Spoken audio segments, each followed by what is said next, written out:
Whenever we talk about inspired people, we sometimes have the misconception that inspired people are people who speak a lot, move a lot, are active, etc. But even a motivated person can be doing all of that.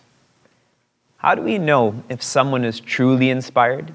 How do we know if we are truly inspired? Is if our pursuit is not for pleasure. If our pursuit is not for enjoyment and comfort, that's how we know we're inspired. Because if I pursue enjoyment, pleasure, comfort, what am I really pursuing? Myself. Anyone who lives for themselves is not inspired. There is a section of Srimad Bhagavad Gita right near the end where Lord Krishna is telling Prince Arjuna, he says what bhakti is, what devotion is. He shares that devotion is when you understand me, meaning Lord Krishna. And then he follows the next shloka, if you understand me, that means you are me. Because how can you understand God but not love God? That's impossible. If I don't love God, that means I don't understand the virtues of God. And if I love God, if I love the Creator, that means I'm identified with the Creator as well. So if I understand the Lord, I re-become the Lord. And in the next shloka, he says, so choose me. Because you want to have happiness without conditions, and only I am happiness without conditions, so choose me. And within this spectrum, he talks about deservership and doership. That person who lives for themselves, they tend to harden their ego. They tend to make their limitations more real, and so that potential that is ours never gets released then. It's like putting a thicker jail cell that I just can't get out, thicker handcuffs. That person who tends to live only for their family, that person tends to maintain their ego. They don't harden it, they don't soften it. They've lived at completely neutral. There was no growth that happened in that relative embodiment. That person who lives for the Creator, that person who lives for Bhagwan, that person softens their ego. That their potential starts breaking through whatever shell that they have. With this in mind, you and I need a spark to bring this change in our lives. Away from living just for ourselves or just for our family, but to start living for the Creator, for our real parents. That requires a spark. We are studying a book but compiled by Zig Ziglar called Inspiration. 365 quotes, one for each day. And each one of these personalities, they had that spark ignited in their personality. And through their words, the idea is to spark that same change in ourselves. So what our chicks have been doing the last 2 days is each one of them is coming and choosing a quote. Whatever day is special to them, it could be random. Rappers' birthdays, sages' birthdays. It's varying like that, different mindsets. Some people are choosing their own birthday. See rapper's birthday, ego hardens. Their own birthday, ego is neutral. Sages' birthdays, your ego softens. And then I'm sharing more thoughts on these quotes. And though this book is called Inspiration, some of it is motivation. Motivation is when the scriptures and sages are not there. There's no backing of that. But it becomes inspiration when it's substantiated. And that substantiation comes only from the scriptures and sages, that longevity. So we shall continue, and I have tended to start the quotes and finish them. So today, I will begin with July 12th. And July 12th is Guru Purnima, or Bhagwan Ved Vyasa's Jayanti. When we talk about Sanatana Dharma or Hinduism, if he is not in the picture, we're not in the picture. He is Sutrakar, the one who's written Srimad Bhagavad Gita, Mahabharata, Srimad Bhagavatam, compiled the Vedas, wrote the Brahma Sutras, etc., etc. He is the if we can say there's a father of Advaita Vedanta, of Sanatana Dharma, it is him. So we mark his Jayanti as Guru Purnima because he's the first expression of the Guru Parampara. July 12th. Training teaches people what to do. Education teaches people what to be. Again, by Nido R. Cubine. Training teaches people what to do. Education teaches people what to be. And we've studied this context quite a bit. Replace the word education with philosophy. Replace the word training with practice. So philosophy teaches me what to be. But if I don't have the practice of it, then I never become that person. And if I just have training but no education, so I know I'm practicing, but I don't know what to practice. So we have to change these words to filter into our personality. Training teaches people what to do. This is the practice. If I don't practice what I'm learning, then it becomes a burden on me. There's a famous quote that knowledge not practiced becomes a burden. Because I know I'm supposed to be like that, but I don't live up to that. It's very confusing then. And if I just focus on philosophy, but I don't, if I just focus on training but don't have philosophy, how am I supposed to grow? In what direction? A lot of our young adults, they have a lot of training. They're very capable, as you keep seeing when they come, whether it's academics, whether it's visual arts, etc., etc. And so I find myself not as a teacher, but as a facilitator. And all that I offer is direction. Then I can't make you better. I can simply offer another direction. Just like the Guru Parampara offered me another direction. They didn't make me better. But once you find that direction, you do become better then, in all ways. So this combination of training and education, it's actually the essence of religion. Religion is the combination of philosophy and practice. We tend to only focus on fragments. The philosophy we call spirituality. I just want to study, but I don't want to change. The practice is just rituals, where I'm doing stuff, but I don't know why I'm doing stuff. So we have the ritualists and we have the spiritual people, and they keep arguing, but nobody's changing. And the fact that they argue shows that they haven't learned anything. Oh, it is only when we practice unity and diversity that, yeah, you're like that, but I know, and I'm like this, but there's more to this religion, then we are living up to this quote. All right. Who's not? Akhilesh, please come.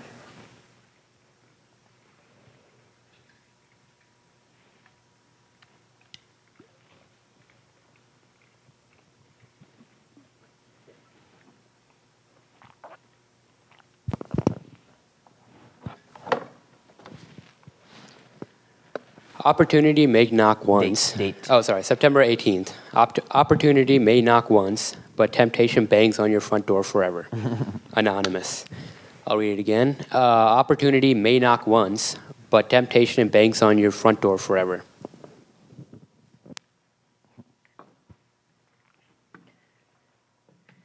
Think about how many times you thought this morning to get up on time. Now think about how many times you thought to not get up on time when the alarm clock was going off. See, we only have one choice, one chance to wake up and practice reading, writing, reflection. But that thought will come again and again and again. Just keep sleeping. What difference does it make? Opportunity may knock once. This is true, but our Creator is gracious. Is that He keeps presenting those opportunities to us. And here, whenever we think of opportunity, we think of it in a secular sense, like buying a store or getting a job or going on exchange or whatever it is. Real opportunity is the opportunity to evolve. And that's why the Creator is gracious, is that He'll keep on giving us opportunities till we are evolved fully. And the sad part of that is we take that for granted then. We don't take for granted a missed store, for example, you know, and I think about it again and again and again. But when it comes to evolving, oh, I have another chance. Why? Who cares? It's like I was asking some of you. I'll give you some context. I was in one center, and it was the last day of discourses, and I asked at the end, how many of you will be enlightened in this lifetime? And one man confidently, not indecisively, puts his hand up. And only I can see him, and he's looking at everyone else, and nobody had their hands up, so he put his hand, he puts his hand down then. See, that's the way we think. Oh, why should I evolve now? There's another lifetime to do that. Oh, why evolve next time? There's another lifetime. See how we take for granted the opportunities the Creator gives. But temptation, with food, with seeing things, with going places, endless temptation. Puja Swami Tej Ramananda had shared 90% of the advertisements that take place, whether through print or radio or whatever it is about stuff for the body. Stuff you can wear, stuff you can eat, stuff where you can sit. It's all about the body. And we give in to that, and so we come to believe we're the body only. The only time temptation will end, when we realize there is no temptation. Even our great rishis, who are given into the celestial dancers, etc., that is to show us to be vigilant all the way to the end. Because if we lose vigilance even for a moment, we may fall. All the way to the end. They've done numerous studies. Where do we get into most car accidents? When we're 10 minutes away from home. We may have driven 5 hours to go get near home, and in those last 10 minutes, I just become less vigilant, and it leads to accidents. Temptation will only end when we realize there is no temptation because there's no duality, that I am all of this. When CHYK Maharaj was born, he was born enlightened.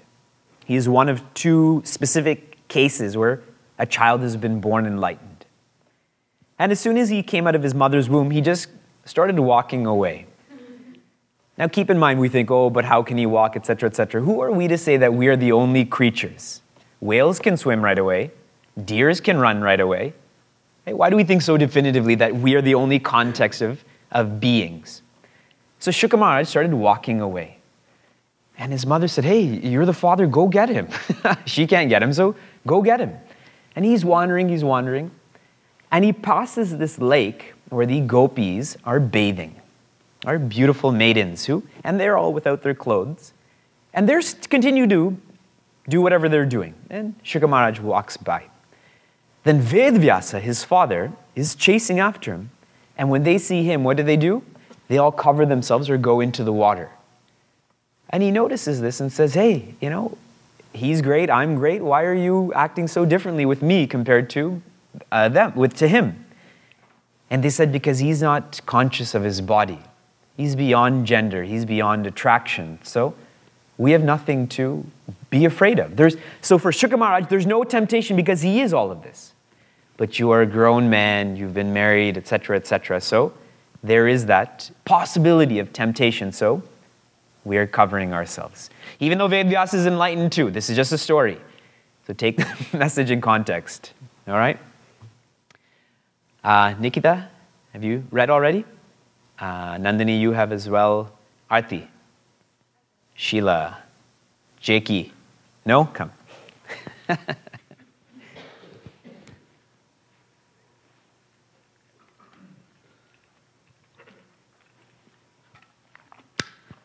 Are you being vigilant? But are you being vigilant? Yes. Microphone. Maybe. Hari Om, June 16. Failure is an event, not a person. So regardless of what happens to you along the way, you must keep on going and doing the right thing in the right way. Then the event becomes a reality of changed life. Zig Ziglar. I'll repeat it again. Failure is an event, not a person. So regardless of what happens to you along the way, You must keep on going and doing the right thing in the right way. Then the event becomes a reality of a changed life. Thank you, Hari Om.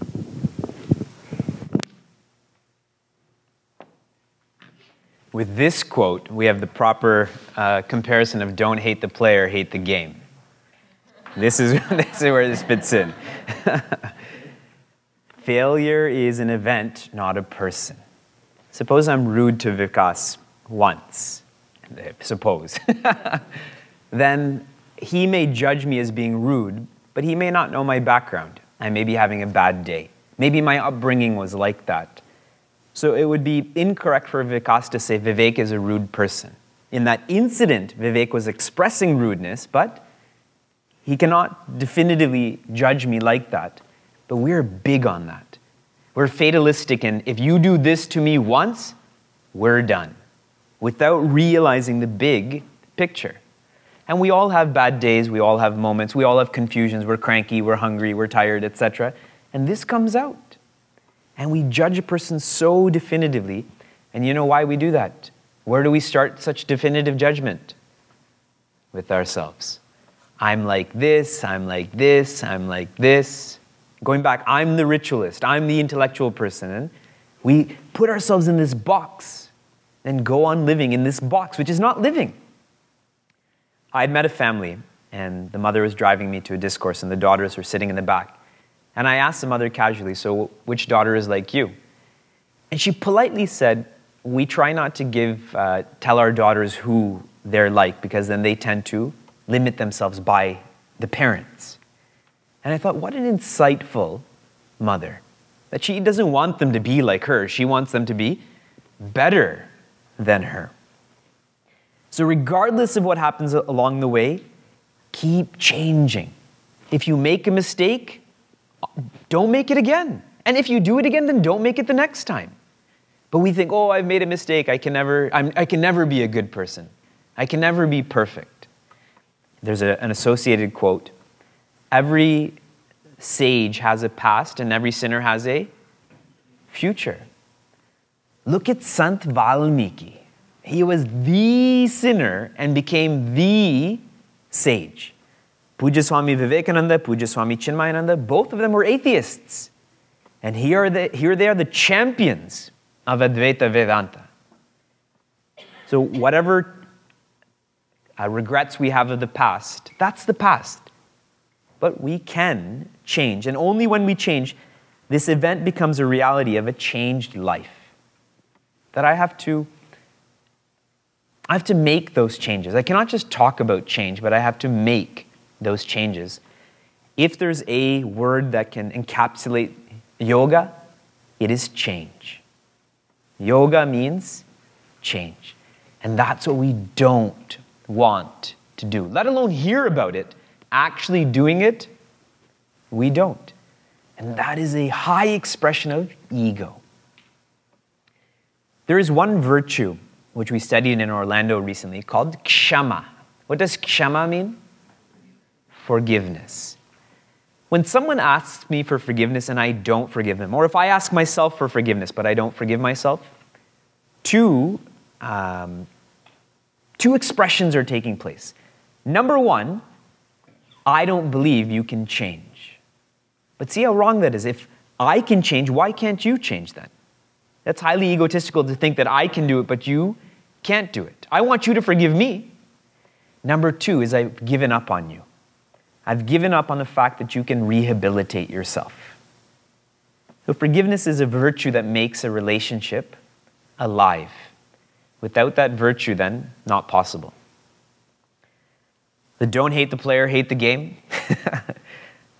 If you've made a mistake, try not making that mistake again. When we try so hard not to make a mistake, we go beyond mistakes then. When you and I are distracted when we're driving, suppose we're stressed out. We miss signs, we miss roads, we miss people. We meet someone on a bike, for example. But when we're fully aware, no music, no one sitting beside us, it's sunny outside, we are aware of all around us. We actually check our blind spot. The more cranky we get, the less we check our blind spot. The more aware we are, the more we check our blind spot. This is us moving towards our nature. See, Bhagavan doesn't make mistakes. We may think, why did you do this to me? But the question should be is not why did you do this to me, is why did you do this to me so I can learn? Same words, but the interpretation is very different. Bhagavan doesn't make mistakes because he is awareness. The more aware we become, the less mistakes we make. Like in Lumosity. If you memorize all those panels because you're fully aware, you know where that pinball is going. You know where those tiles are going. Exams. The best student hears a message once and never forgets. They never have to study. They don't need GPS. They don't need a phone book. They just need to be there once. And that's why when Puja Swami Chinmayananda was alive and now through Puja Swami Tejamananda, I promise you, if he came here, he would know every one of the people in Niagara Falls, your names, your children's names, what are they married now, are they in school? We come every Sunday and forget, who's that person that's beside me? I've seen him for 6 years, but I've forgotten. Because they're practicing full awareness, and we practice full unawareness. So that's what this quote is highlighting. Sri Harsha, you haven't come up, correct? We have people here from Cleveland, Orlando, DC, various parts of DC, Chicago, Rochester, Pittsburgh, Houston, Toronto, Thorold.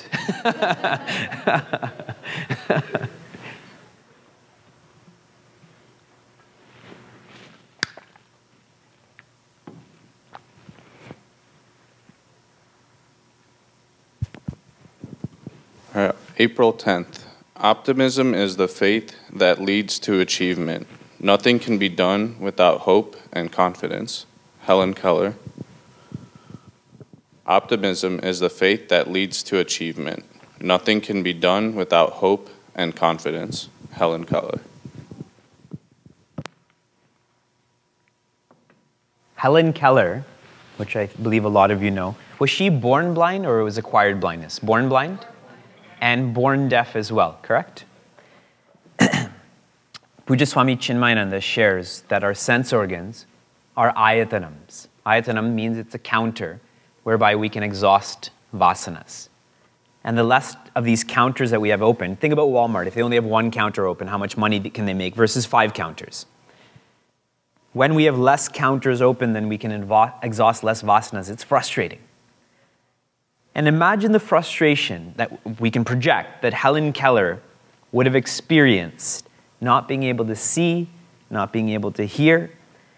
But optimism is that faith, okay? So she's equating them, that leads to achievement.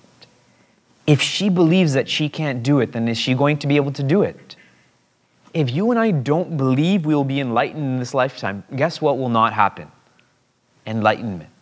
Is someone going to magically come and give us powder or touch us on the head or tell us to wear something?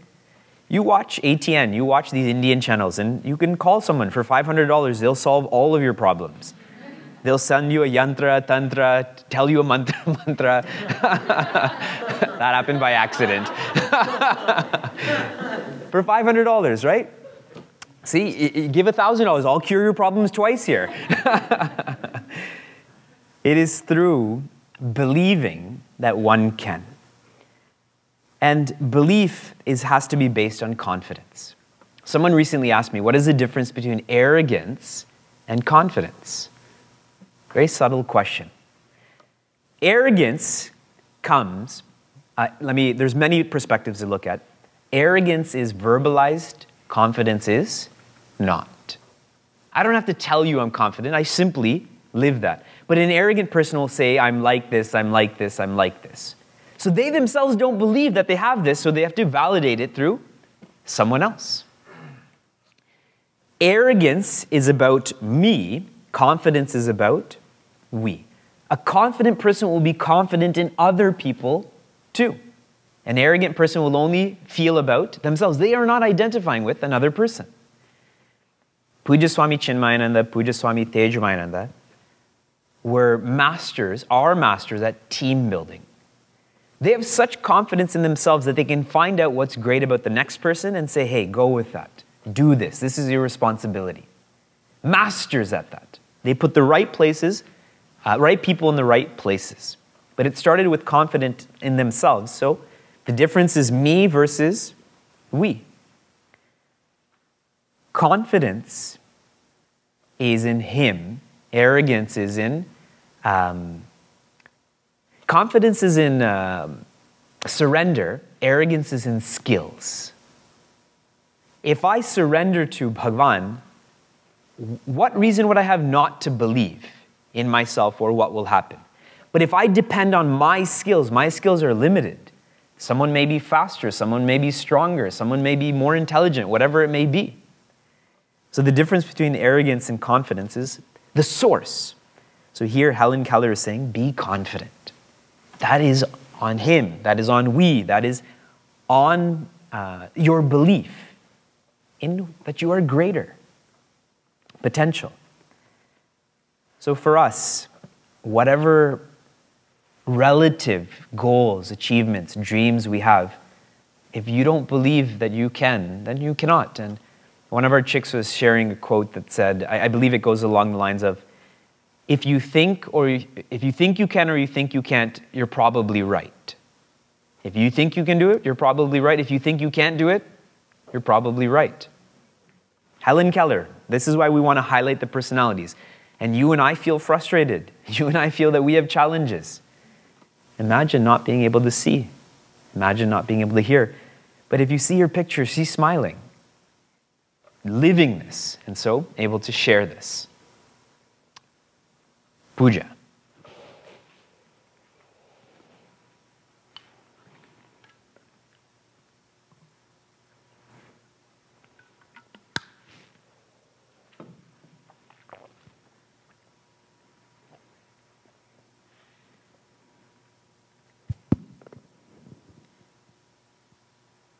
March 23rd. You can't talk yourself out of a problem you behave yourself into. You can't talk yourself out of a problem you behave yourself into. By? By Stephen Covey. This is the Stephen Covey that has these habits. Okay. That was me politely adjusting Puja's sharing of that name. If I lied to you so I behaved myself into a problem, I've lied to you, I've been dishonest, or whatever it is, and you know this. Most people know when someone's being dishonest or lying or whatever it is. I can keep talking to you about, no, I didn't do it, or I don't know what I was thinking, etc., etc., etc. But the damage has been done. The next time that opportunity comes, you may not believe me. You may not trust me with such a responsibility. So here what Stephen Covey is sharing is actions speak louder than words. Karma yoga speaks louder than jnana yoga at our stage. That we can talk philosophy all day, that we are Brahman, we love each other, blah, blah, blah. But if you're not willing to help out, do you really love? Right? I tell that person on the street, yeah, that girl with the talking to me about sandalwood paste, yeah, that we're one, but if I had money, I would have given it to her, okay? I didn't have any money, but for me to say that we're one, but I despise her and I treat her poorly and think I'm better than her, right? I don't believe that I'm Brahman. I don't believe anything that I study and share here then. And here's where Puja Swami Tejamayinanda is shared. The means and the expression of enlightenment is seva. Those people who are actively working towards enlightenment, really working, not just talking about it, are serving. And those people are serving when they are no longer trying to serve, but they're established in seva, those people are enlightened then. And if we study all of the enlightened personalities that we know, highest form of seva. It was never about me, it was never about we, it was just about him. Seeing the Creator in all. This is the sure way to develop purity of mind, is seva. And this is what Lord Krishna is telling Prince Arjuna. Don't think this is your war. This is a war for dharma. This is a battle for dharma. In the same way I share with all of us here, don't think that you're serving this ashram, this ashram is serving you. He's giving you the opportunity to clear out whatever dirt is in our personalities. For those who came to the Global CHYK Camp 2 years ago, Swami Swarupananda had shared, it is a privilege to be able to serve Swami Chinmayananda. Not an obligation, not an opportunity, it's a privilege to be able to do that. And I'll relate one story and we'll move on. Puja Swami Vivekananda was doing his work at a desk and there was a group of people in the room and Rockefeller walks into the room. Rockefeller was the richest person in the world at this point. And when he walks in, what does everyone do? They get up. Even now when rich people walk in, we always look, okay, I should talk to them about this, I should ask them about this. Sabji, that Sabji mentality. And what did Sergi? Sabji or Sergi? I love when people say Sergi. So what was Puja Swami Vivekananda doing? Nothing. Continues focusing on his work. And after some time, then Rockefeller leaves. Same circumstance presents itself. He's doing his work, Rockefeller walks in, everyone salutes Rockefeller, Puja Swami Vivekananda, doing his work. After some time, Rockefeller takes out a check and puts it on his desk. Now imagine if someone wrote us a check, even for $1. Oh, thank you.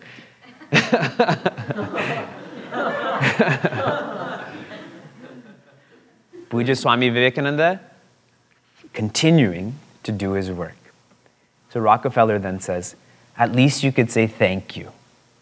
And what does Puja Swami Vivekananda say? I'd be frightened if I was in that circumstance. He looks up at him and says, at least you could thank me for allowing you to help me do God's work. Who should be thanking who? Then he left.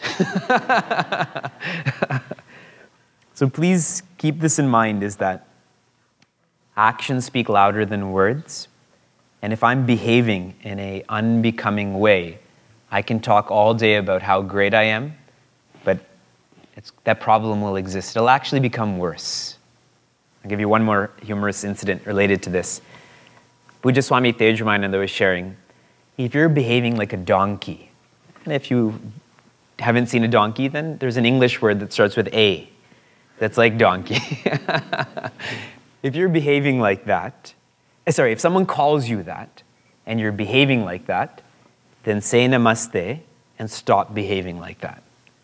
If you're not behaving like a donkey, then that person misjudged you. Why are you offended by it? It doesn't make sense. Why take that seriously? So here too, I can be behaving like a donkey and I can tell you I'm a horse, but what am I? You're not supposed to say anything. Danya, have you shared yet? Come.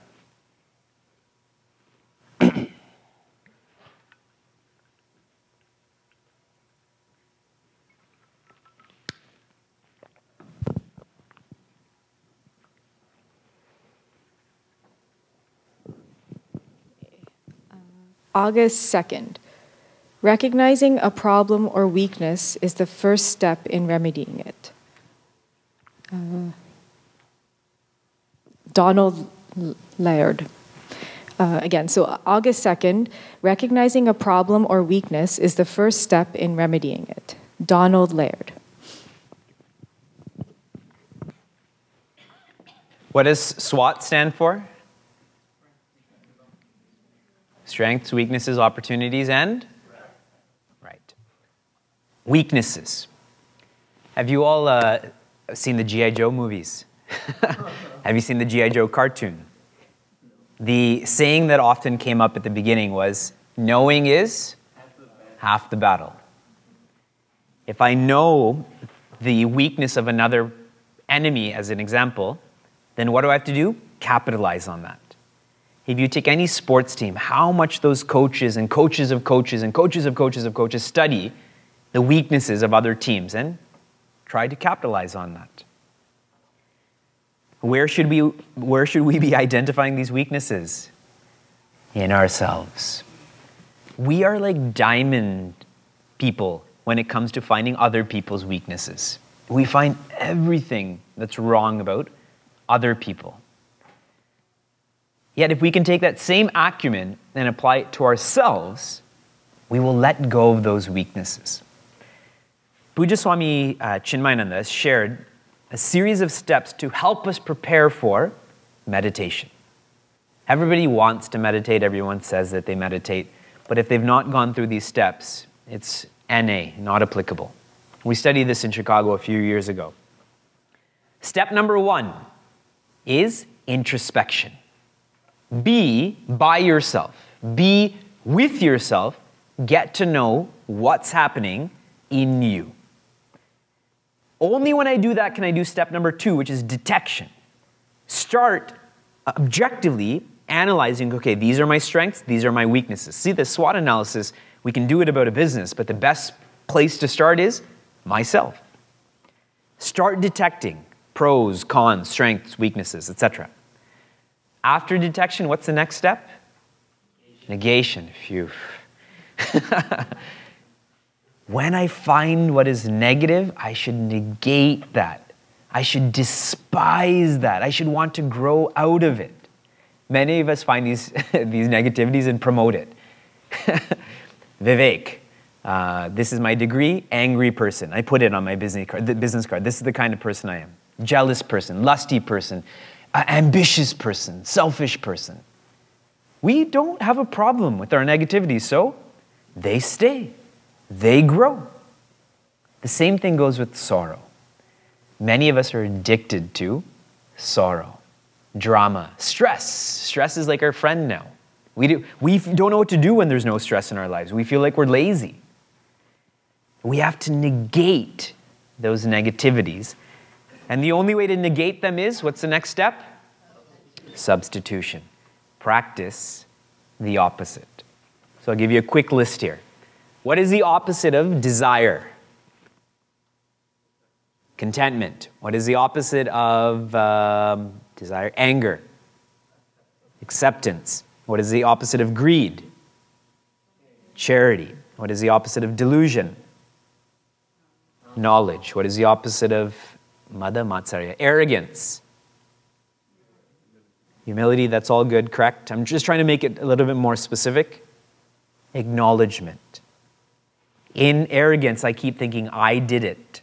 But in the opposite of that, which is acknowledgement, I acknowledge you helped me, and she helped me, and the sun helped me, and the earth helped me, and the police officer helped me, and so on. Acknowledgement. Not just in here, but actually expressing it. To be able to give someone a compliment requires a lot of humility. So acknowledgement, writing it out, saying I was able to do this because of this person. Like that girl who won Best Supporting Actress for 12 Years a Slave. You know what statement moved me the most? When she thanked her acting school. You never hear that. But she acknowledged the opportunity to go to acting school. It shows how great of an actress she really is. Acknowledging that. And what is the opposite or the virtue compared to jealousy? We don't know because we are jealous and we don't do anything about it. What is the opposite of jealousy? Appreciation, yes. Whatever I'm jealous of, I should appreciate that in a person.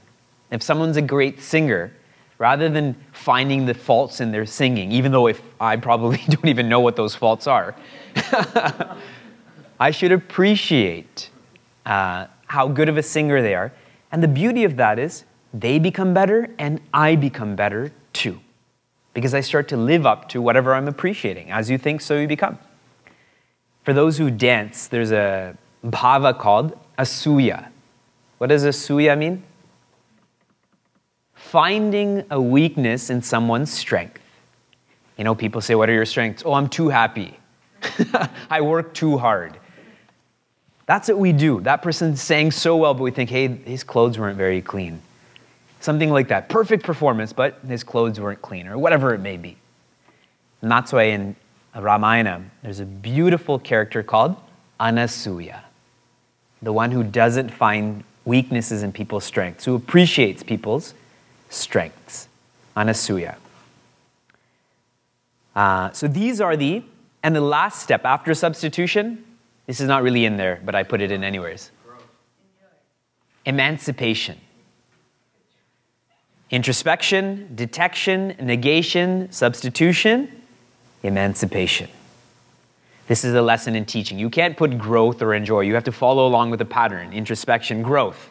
It has to follow along. Like acronyms. You have to use acronyms because that's how we remember. Recognizing a problem or weakness is a first step to remedying it. What is the second step? No, not in this program, in this quote. He's actually remedying it. If I'm aware I have cancer, then I go see a physician. Oh, I'm aware I have cancer, but then I go to sleep. Right? It's not going anywhere then. I have to act on it. So awareness and then action. Vani? Blank. Naveen, you shared. Sujata? Come.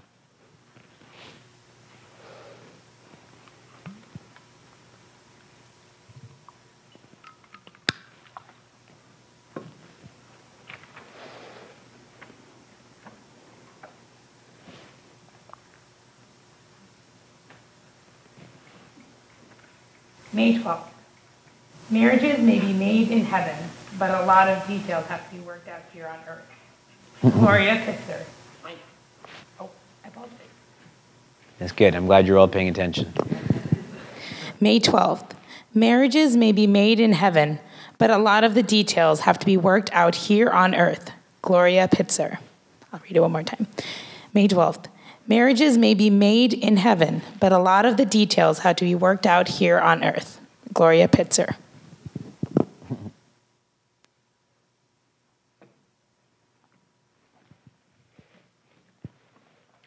How come people worship Bhagavan Vishnu and not Lord Brahma?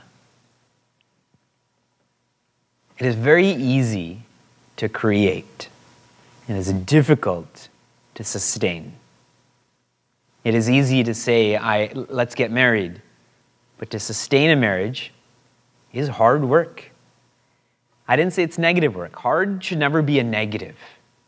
It is hard work because it's comprehensive, physical, emotional, financial, etc., etc. So it is hard work, but without the negativity.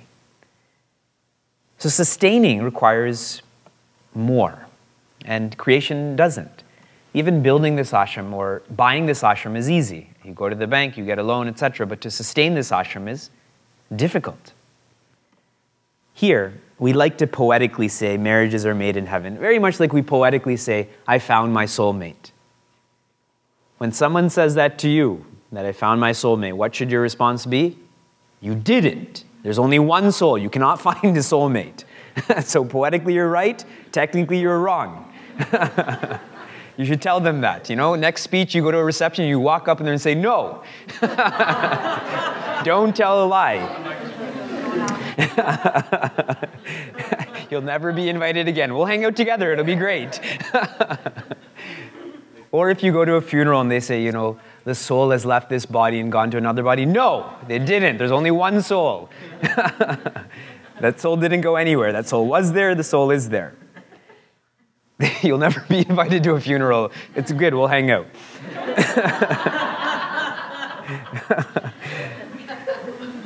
So poetically, we may say marriages are made in heaven.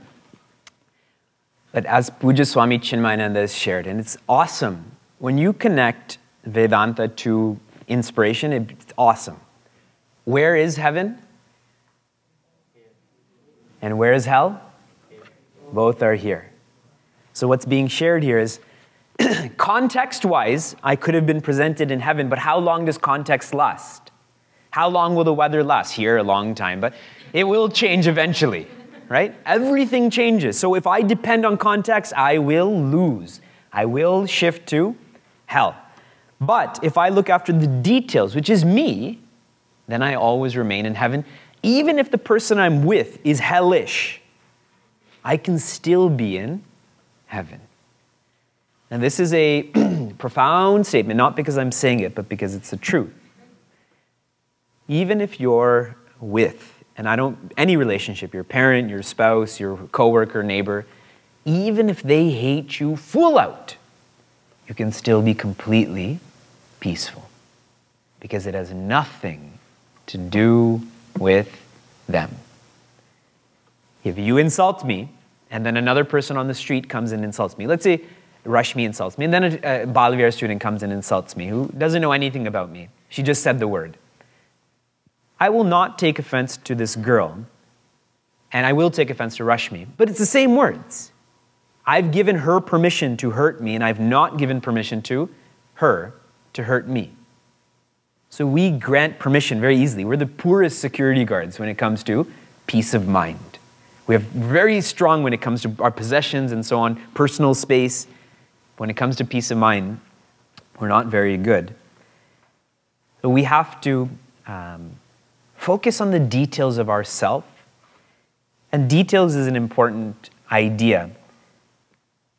Sanatana Dharma, sometimes people drift to other religions because they say Sanatana Dharma is too complex. But it's a complexity which makes this real. If you go to any of the spice cupboards of the ladies that are sitting here, if you go into my spice cupboard, you'd find salt, pepper, cayenne pepper, and a lot of varieties of hot sauce. And but maybe 20, like total 20. But if you go to my mother's spice cupboard, I don't even know what those things are. There's so many, but it's those details that make the food better. They make it come to life. So the details of religion is the same way. The details in a relationship are the same way. One of our chicks here was sharing that he had come to this ashram for the first time, and he was saying it's very functional. And even while we've been here the last few days, I've been sharing, the seat should be like this, and this should be like this. It's because these are the details. These are the details that need to be addressed to make this a clean and pure environment, to help this be clean and pure. But if those details are lost, like we're videotaping right now, what if I just say, yeah, use a mic, don't use a mic, doesn't matter, then people can't share with this. What if I pick someone twice and someone gets missed out? They've missed out on sharing then. The people who haven't talked right now, yeah, us, pick us. The details are important.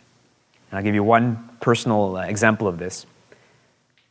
When we were studying then, we had many senior acharyas come to our ashram because Puja Swami Tejamananda was our resident acharya. So Swami Sabodhananda came, and he is one of Puja Swami Tejamananda's senior most disciples.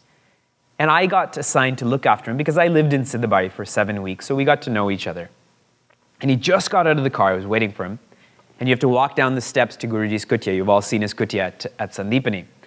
And he got out of the car and I prostrated, and he says, I need to put my makeup on before I go see the boss. He was using this casual, and he just brushed his hair, even though he doesn't have any hair. And he's fixing his upper cloth and so on. And then as he's walking down the stairs, then he looks up at me and says, the details make a man. And it was like a movie, like, whoa. He did it, then he came back just to make sure I got that message. So I'm narrating the truth of what's being shared here. Ricky, you've not shared yet, right? Oh, you have shared. Naveen? Yes, Maya, come. See, we left Maya last. That's the way it should be.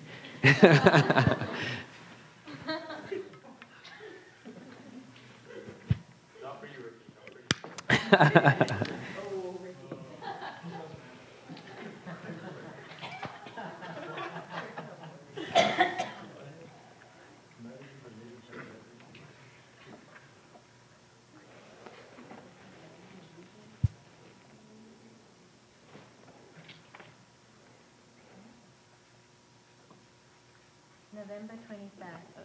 Next, yeah. November 23rd. A quiet conscience sleeps in thunder. English proverb. November 23rd. A quiet conscience sleeps in thunder. English proverb.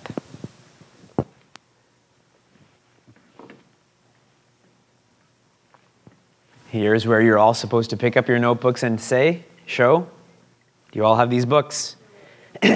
So before we went on the second yatra, then one of our chicks had made these books for all of the yatris who were coming. And the quote on the front unanimously is, The softest pillow is a? The softest pillow is a clean conscience. So the same sentiment is being here too. A clean conscience is a quiet conscience. Remember, I'd sternly told all of you 3 weeks ago, those people who don't know when not to speak are afraid. It is the impurity in their mind that gets expressed through their mouth. And I'd shared that Duryodhana was a solid example of that. He studied under Dronacharya. And when he went and spoke to him, he spoke to him like a king. See, a matter of evolution is to know that other people can evolve too. Suppose Vikas becomes a police officer. And I say, no, I'm only going to call him Vikas. He's my cousin. And I don't acknowledge the fact that he can evolve to become a police officer, that he's a detective, an inspector, or whatever it is. That shows my lack of evolution. Because I want everyone to be like me. But acknowledging someone's evolution shows my evolution. Here too, Duryodhana goes and talks to Dronacharya like a king. This is his teacher. Just because you're a king, Duryodhana is, he's still your teacher. You cannot do that. And that's why all of our rajas had Raja Rishis who were higher than them. They thought, they expressed it and manifested it. And we take Ravana then too. When Ravana went to kidnap Mother Sita, he went in Valmiki Ramayana, it's shared, he went in like a frightened dog. And he kept on talking. Because there's so much, Mother Sita, she's a feminine woman, she's 5 feet 5, whatever it is. He's Ravana, 10 heads, he lifted Mount Kailash. But he went in like a frightened dog because there's no purity there. So thoughts. So a quiet conscience and a pure conscience, clean conscience, are the same. Sleeps in thunder. Where was heaven and hell again? Inside. There can be total Kali Yuga outside, but if my mind is pure, I sleep well at night, I wake up well in the morning too. See, many of us study going to sleep, but waking up too. If I wake up cheerfully, happily, I'm ready to work, I'm ready to breathe and live, that means I have a pure mind. If I keep hitting that snooze button, keep taking pills, keep making excuses, etc., lacking purity. Sleeps in thunder, it's the softest pillow. And what's fascinating about this is, where do all of our efforts go? If you go to some hotels, they give you 8 pillows. They have a soft one, a medium soft one, a hard soft one, a hard one, right? And it's a hotel, that's their business. The girl here owns a lot of hotels, that's why I'm saying that. But that's what we do, we tend to focus on fixing outside. Let's make the carpet softer, let's wear nicer vests and have seat warmers and so on and so forth. But even in a car, if I'm looking forward to where I'm driving, I don't need a seat warmer. So context versus content. And you know, when I depend on context, what I start to become? A blamer. I blame you, I blame the weather, I blame God, I blame the country, I blame my spouse, because I'm not focused on me. It's never my fault. You all knew that, right? We're never wrong, and it's never our fault. The first statement is true for some of us, and it's never our fault, because it's never about me, it's always about outside. Everyone in that section has shared a quote. Yes, Alyssa, yeah. You've gone? Vikas, come. Everyone in this section? Okay, Vikas, come.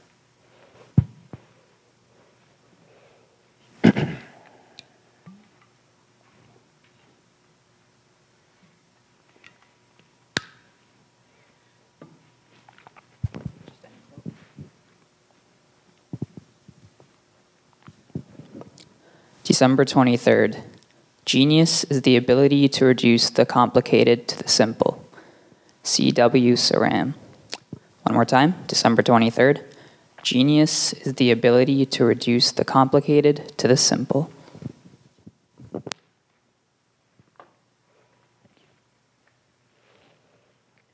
The strength of Pujya Swami Chinmaya and the strength of Pujya Swami Tejomayananda is to make a complex subject simple and practicable. I don't know if that's a real word, but you understand what I'm saying. Because anything complex, I cannot practice. I can only practice that which is simple. And this is an excuse that we make, that we come to Vedantic forums and it's too complex, so I don't know what to do. But simplicity is the ability to inspire someone to practice what's being shared. And our Guru Parampara are their experts at being able to do that with humor, with stories, with anecdotes, with references from the scripture. You know where we become most complicated? Relationships. I want you to know what I'm thinking without me actually saying it. And the classic example is you go to Bhiksha. If they ask you, do you want more? And I say no, but they still give me food. So when you say yes, you get 2 servings. When you say no, you get 1 serving. It's only when you cover your plate. And it's interesting. Sheila's seen this now. She used to think I joke, but now she's seen this full out. And they try to force the food between your fingers.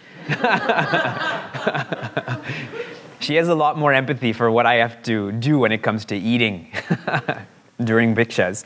And we do the same thing. Okay, so I come to your house and you ask me, are you hungry? No. Are you hungry? No. Are you hungry? No. Then I leave and I call this person. He only asked 3 times. What kind of host is this? He only gave 2 types of biscuits. What kind of person is this? We become very complicated with relationships. And we become complicated because what's happening in here is complicated. The pure-minded have no complications. Pure-minded and simplicity go hand in hand. Once, I had asked a girl, she was sitting over there, young girl, why are you happy? And she folded her arms and just looked at me like this. Because she doesn't have a reason to be happy. She's just happy. If I ask all of us why we're happy, number 1 will say, why are you presuming we are happy? And if you are, there's all of these reasons for that happiness. And all of these reasons will go away. Other than if you say God, all of these reasons will go away. In another context, I was in another center and the mother was telling me that her son was studying Hanuman the Superman, our grade 2 class. And he was telling his mother, it seems like Lord Rama was really lazy. He made Hanumanji do all the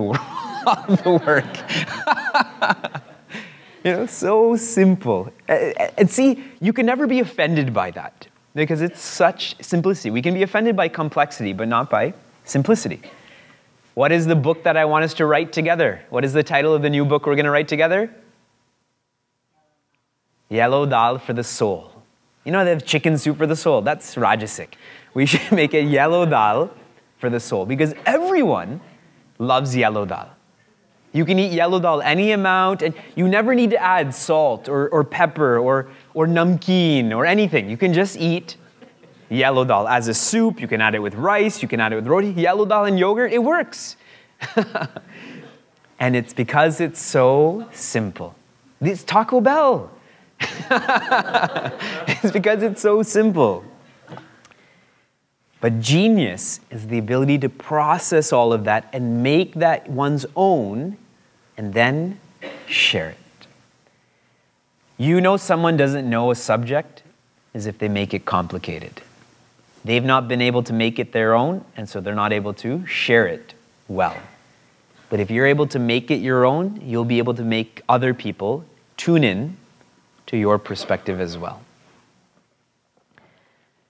And I will conclude our last quote, December 31st. Repetition is the mother of learning, the father of action, which makes it the architect of accomplishment. Repetition is the mother of learning, the father of action, which makes it the architect of accomplishment. Putting this into a package, and it's nicely connected to the quote that Vikas just shared. How do I learn? Acronyms, simplicity, repetition. This is why nursery rhymes, their rhymes helps me to remember them. Our mantras, when we study Gita, Brahmar, Panam, there's a rhythm, there's a meter to help us. Why don't people memorize the Vedas? Some of it is in prose. Okay, give me the introduction to Gita, memorize it and tell me. But if I asked you to memorize 10 verses, you could probably do it. So repetition is the mother of learning. This is where information becomes knowledge. With knowledge, then there has to be action, and beautifully shared, mother and then father. First guru, mother. Second guru, father. When I know what I know, I have to act on it. This is where knowing is half the battle. When I act on it, I will accomplish whatever I undertake. And this is an apt closing quote. We've read maybe 30 quotes. There's 365 quotes. So let us keep reading such quotes. Let us keep repeating such exercises. I've really enjoyed this new format of doing a Jnana Yajna, and I've thought that the next Jnana Yajna I have to do, which will be, Flint, we've already decided a subject to. Maybe not. We'll do this in Flint. I've not decided a subject for the adults there, so I'm going to take this on the road. Inspiration on the road. Please continue to read, write, and reflect on such thoughts.